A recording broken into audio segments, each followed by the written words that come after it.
name is Jessie Ace. I'm part of a group of enabled warriors that you've probably never heard of. We're fighting back against our invisible illness and taking the dis out of disability.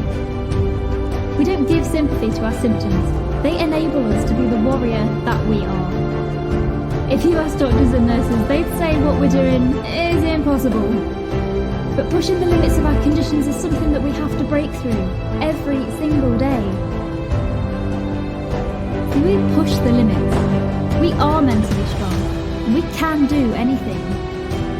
The question is, how far can we push those limits? This podcast will give you the answers. I'm Jessie Ace, and this is the Disabled to Enabled podcast.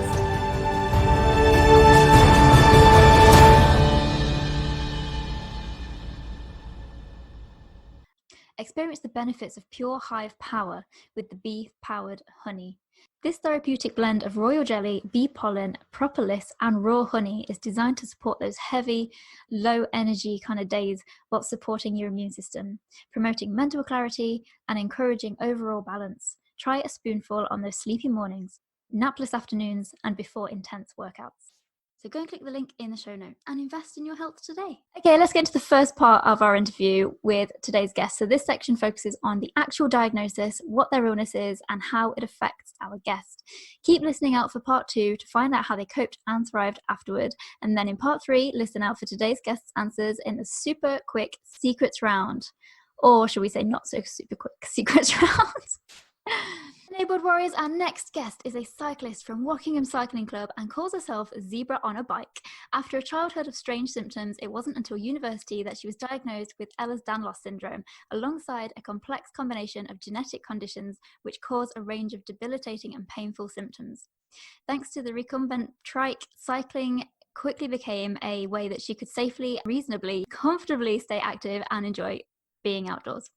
In June 2018, she finished an incredible 5,000-mile self-supported journey around the UK's coastline, including a stop to run the Brighton Half Marathon. How did you do that? That's insane. Raising awareness of her condition and as well as money for Ehlers-Danlos Support UK. She became the first disabled female cyclist to cycle the entirety of the UK coastline, which is insane. And Natalie has now progressed onto cycling on 2 wheels and now works for the charity that she raised money for, the Ehlers-Danlos Support UK, and as their fundraising manager. Enabled Warriors, oh my goodness, please help me in welcoming to the show the amazing Natalie Wilson, everybody! Woo! Hey, huge welcome to the show, Natalie. How you doing today? Yeah, hi. Yeah, I'm really good, thank you. I'm looking forward to telling you all about my trip.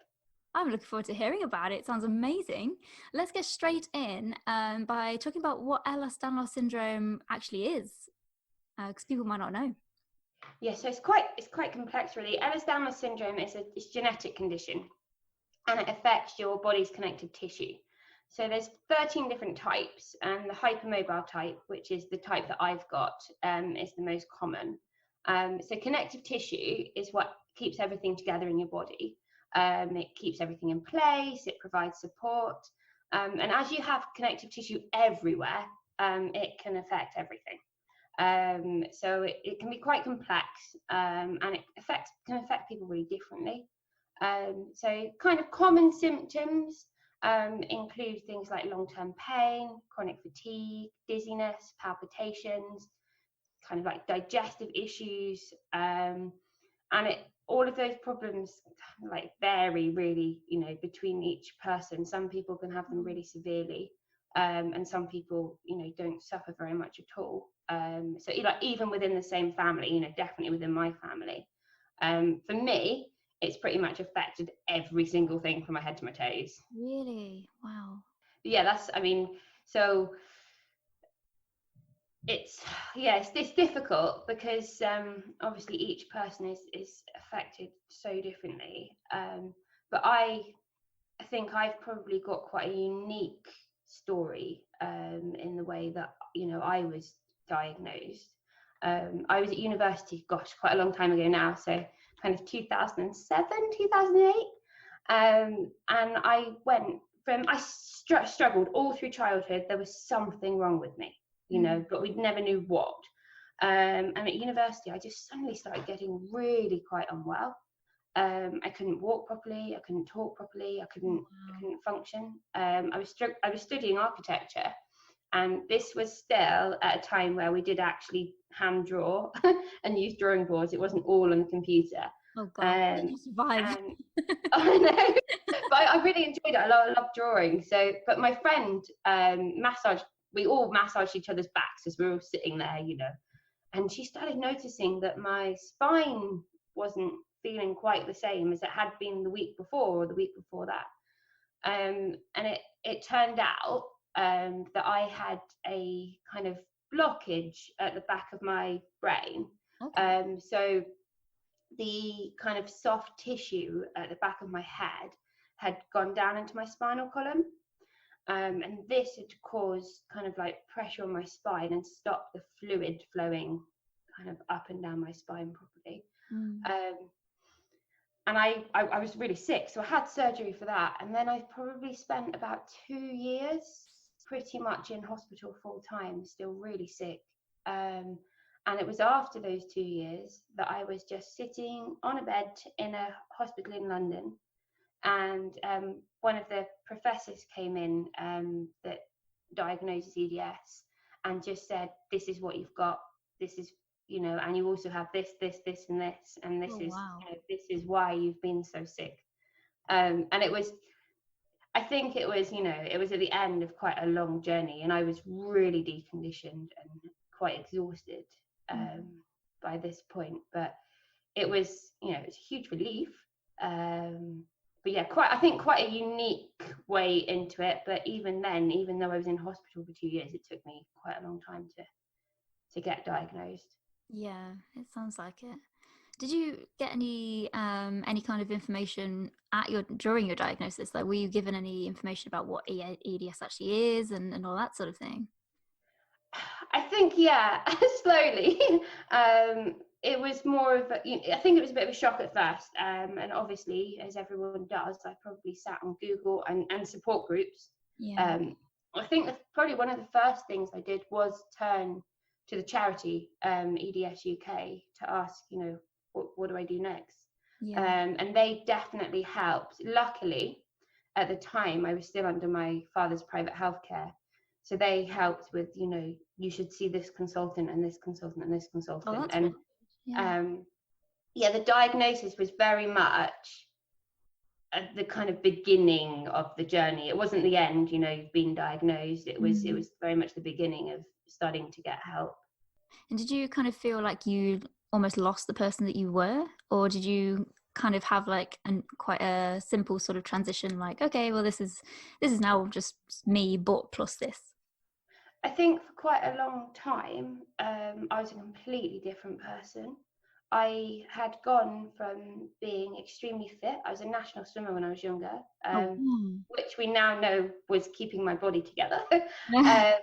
But I was studying architecture. I wanted to be an architect, and I kept just quite stubbornly going back to study despite not being very well. And I probably kept going back too early.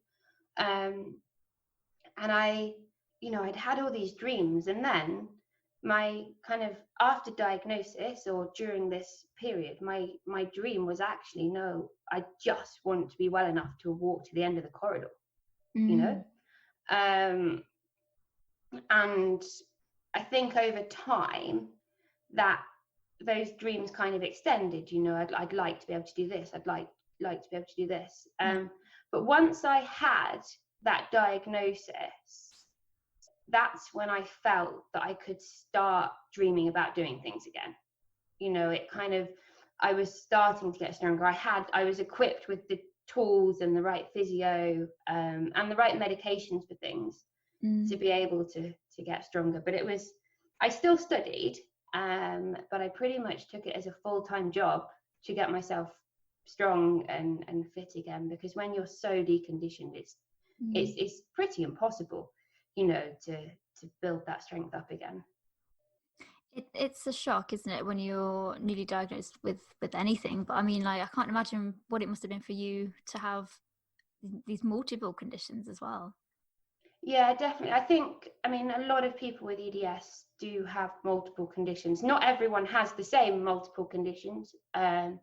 So I have something as well as EDS. I have something called POTS, which is postural orthostatic tachycardia syndrome. So it's where my autonomic nervous system struggles to kind of regulate my heart rate and my blood pressure.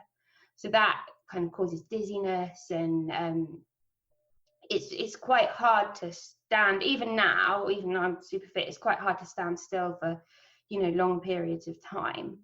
And then probably the worst of my problems is that I've got multiple allergies.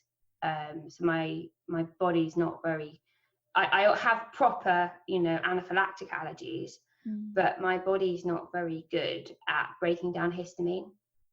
So I've got histamine intolerance, so it just means I can suddenly start reacting to things, and that's probably the scariest thing. But luckily, I'm much more under control now than I was then. But yeah, as you can tell, it's been a huge journey to, kind of, and learning as well. There's a huge amount of learning involved to understand wrong and how to improve that. Yeah, for sure. It sounds like a crazy journey, to be honest. And I think if it wasn't for EDS UK to give you that first hand in the first place, then where do you think you'd be now? Yeah, definitely. I think I'd probably be like, unfortunately, a lot of people with the condition, and not able to do very much at all. I could potentially still be, bedbound like I was for those 2 years after I had surgery. And it was, it's getting the diagnosis. And I was quite lucky that at the time that I had a fantastic team of doctors. But even privately, it took me a long time from diagnosis to be given the right medications and the right advice.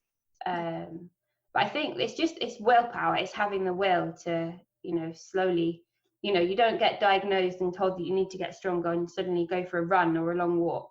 It's just no, it takes time. Tiny baby steps.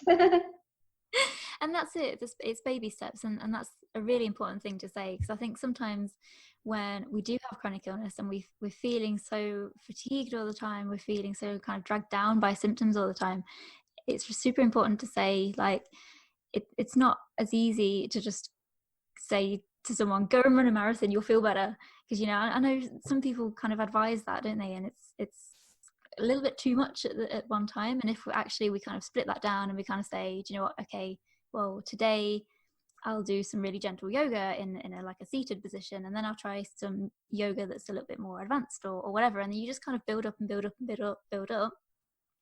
Try going for a walk first, and then get that walk longer, and then start maybe running in that. And then, it's about baby steps, and it's about building up everything from really tiny little milestones. I think that's super important. Definitely. I think for me, it was, I was really focused on it. What can I do to get myself stronger? And I probably spent quite a lot of money on getting help. It is there and it is available, but I wanted everything. I wanted all the advice I could get. But it was, for me, it was doing some really gentle seated Pilates in the morning, and then I'd have to rest for 2 days. Yeah. And just very, very gradually over time, that rest period came down, to a day and a half, and then to 1 day. And I was just able to do more and more. But even now, I still have to have those, periods of rest, especially if I've done too much. Yeah, and it's always a fine line, isn't it? It's like, how do I know if I've done too much? It's like, if I can do it one day, surely I can do it another day. But then that second time you do it, you might go, actually, I really shouldn't have done that, because that's just wiped me out for 2 days afterwards. It's so definitely. And I think that's probably one of the hardest things of living with our condition, is other people's perceptions. I am very, very lucky now that I have a family and a husband who fully understand, EDS and my conditions. But it wasn't like that when I was first diagnosed. And I had probably a lot of friends and tutors who didn't understand that one day I could go to university for a couple of hours and I could do this, but why couldn't I do it the day after, or the day after that? And it took me quite a long time to find the voice to explain that. And now, I have no qualms in telling people, that I can do this today, but another day I couldn't, and it doesn't bother me now. But I think it can really affect how people interact with other people socially, social lives, but also your work life as well. Yeah. And I think we see that a lot in the in the EDS community. Yeah, and knowing how to handle that is another thing as well. I mean, like, what kind of advice do you think you could give other people living with EDS to kind of help them to live better? I think the most important thing, kind of going along those lines, is to talk to other people. So to let other people, but not in a sense that you're kind of like moaning all the time as such, but to let other people know how you're feeling. Because I think, I've been with my husband for 8-9 years now. But when we first met, I think I assumed too much. I assumed that he'd understand how I was feeling. And it took me to explain, I can't do this today because I'm feeling like this. Or just simple things. I can't lift this sauce. I could lift this saucepan yesterday, but I can't lift this saucepan right now. Please, can you help me? Yeah. And I think we sat down a lot and talked about it. And I think talking to other people and explaining, how you're feeling. It doesn't have to be something you do all the time, but definitely quite, build those close relationships with, and don't try and get everyone to understand, because some people just aren't. The people that matter to you, the friends and the family, explain to those. And I think the most important thing is to stay positive and stop focusing on the things that you can't or you're not able to do, but find new challenges. And don't try and do too much at once. So there's kind of this movement called the slow movement. So it's where you take everything in life, a slower pace to perhaps what you imagined your life would be, but enjoy life as much as possible. And then the other thing that I think is probably one of the most important is to keep as strong and fit as possible.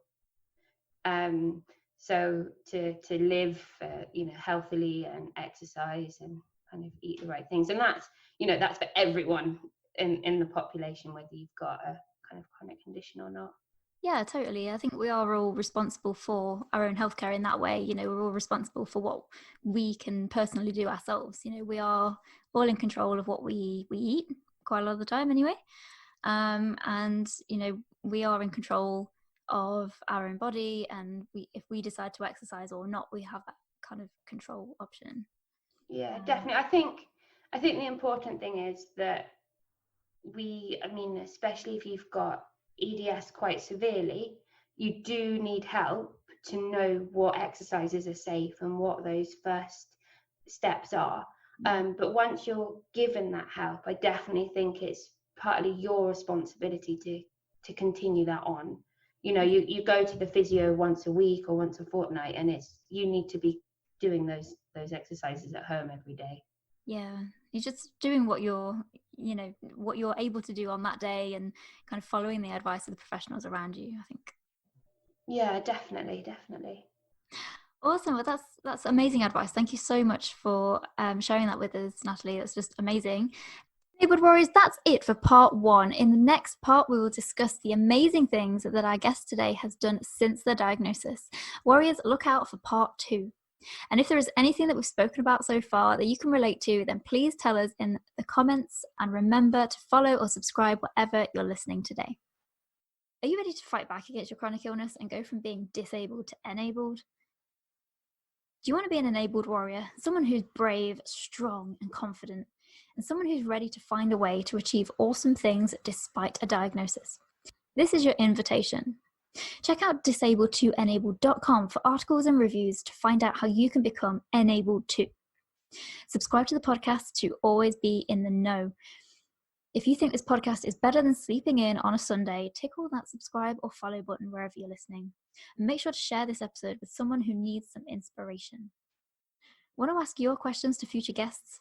Make sure to join our Enabled Warriors tribe on Facebook and look out for our question posts.